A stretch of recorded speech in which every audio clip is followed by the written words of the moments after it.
kami dari kelompok 8. Perkenalkan, nama saya Kinanti. Nama saya Padi Abdul. Nama saya Wendy Riasa. Di mata kuliah Analisis Sistem Informasi ini, kami akan membahas sedikit tentang pemodelan data, entity relationship, diagram, dan normalisasi. Materi yang pertama akan dibacakan oleh Saudara Wendy. Pertama, pemodelan data, IRT, dan normalisasi data dalam analisis sistem informasi. Pemodelan data merupakan proses yang sangat penting dalam analisis sistem informasi. Proses ini dilakukan oleh analisis sistem untuk menggambarkan kebutuhan data yang dibutuhkan oleh pengguna secara jelas dan terstruktur. Pemodelan data berfungsi sebagai penghubung antara pemodelan proses seperti data flow diagram atau use case dengan tahap perancangan basis data yang akan dikerjakan oleh developer. Dengan adanya pemodelan data yang baik, struktur data dapat dirancang dengan lebih akurat, konsisten, dan sesuai dengan kebutuhan sistem sehingga memudahkan pengembangan serta mengurangi kesalahan pada tahapan implementasi database. Capaian pembelajaran 1. Memahami entitas-entitas penting yang ada dalam satu organisasi sebagai dasar pemodelan data. 2. Mengidentifikasi hubungan antara entitas untuk menggambarkan keterkaitan data dalam sistem. 3. Menentukan aturan bisnis melalui koordinasi hubungan antar entitas.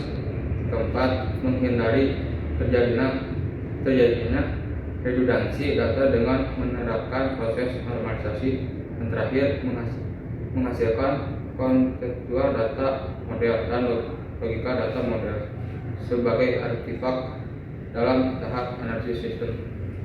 Kemudian kita masuk ke posisi pemodelan data dalam analisis sistem informasi. Pemodelan data merupakan bagian yang requirement analisis yang dilakukan setelah analisis memperoleh kebutuhan fungsional dan non-fungsional sistem. Kemudian ada RDE dan normalisasi berada pada tahap analisis sistem. Yang pertama adalah menggambarkan representasi informasi yang disiplin, diolah, dan dihasilkan organisasi. Selanjutnya ada menghubungkan proses DFD atau use case dengan data yang harus ditampung oleh entitas. Kemudian ada menjadi dasar perancangan database oleh desainer basis data. Yang terakhir ada menjadi alat komunikasi agar stakeholder memiliki pemahaman yang sama tentang data dan hubungannya. Kemudian masuk ke pemodelan data dalam fase SDLC, yaitu dalam pemodelan data ada 3 tingkat representasi model dan ada 2 diantaranya adalah CDM dan LDM. Keduanya digunakan dalam fase analisis, bukan fase implementasi.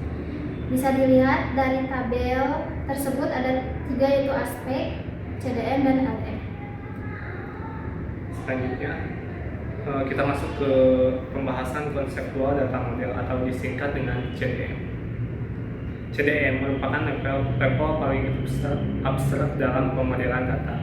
Artinya pada tahap ini kita belum berbicara tentang detail teknis database, tetapi fokus pada pemahaman bisnis dan kebutuhan data secara umum.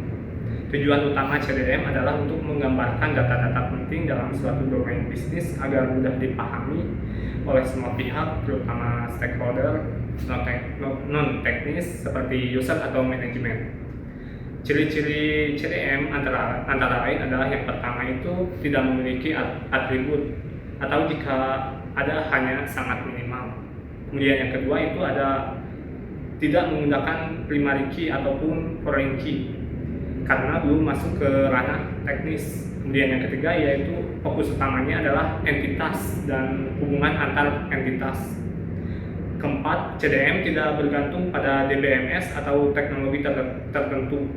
Kemudian yang kelima, bahasa yang digunakan bersifat bahasa bisnis atau bukan bahasa teknis. Kemudian ada contoh CDM digunakan di dalam sistem akademik. Entitas yang terlibat itu antara lain yang pertama mahasiswa, dosen, mata kuliah, dan KRS. Kemudian hubungan antar entitasnya bisa dijelaskan secara sederhana. Misalnya mahasiswa itu mengambil KRS, kemudian dosen mengajar mata kuliah. Nah, pada tahap CTM, kita belum membahas struktur, tabel, atau kolom, melainkan hanya memastikan bahwa semua kebutuhan bisnis sudah teridentifikasi dengan benar. Kemudian kita lanjut ke Logical Data Model atau LDM. LDM merupakan pengembangan dari CDM yang lebih detail dan lebih terstruktur. Model ini sudah menjadi hasil akhir dari proses analisis, namun masih belum bergantung pada teknologi database tertentu. Artinya, LDM sudah siap untuk diterjemahkan ke dalam bentuk web, tabel, database, tapi masih bersifat logis, bukan fisik. Ciri-ciri LDM antara lain adalah yang pertama itu setiap entitas sudah memiliki atribut yang jelas.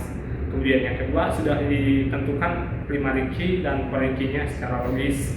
Kemudian yang ketiga yaitu kardinalitas hubungan sudah ditentukan seperti one to one, one to many, atau many to one, many to many.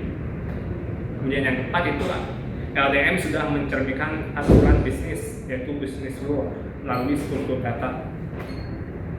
Contoh implementasi LDM pada sistem akademik dapat kita lihat sebagai berikut. Yang pertama itu entitas mahasiswa memiliki atribut NIM sebagai primary key, nama, ataupun prodi. Kemudian entitas KFS atributnya antara lain ID KFS sebagai primary key, NIM sebagai foreign key yang terhubung ke mahasiswa, kemudian kode MK sebagai foreign key yang terhubung ke mata kuliah, kemudian semester, dan status. Nah, dari sini terlihat jelas bahwa hubungan antar entitas sudah jelas dan siap untuk diimplementasikan ke dalam database. Sekian penjelasan dari kelompok kami. Mohon maaf bila banyak kesalahan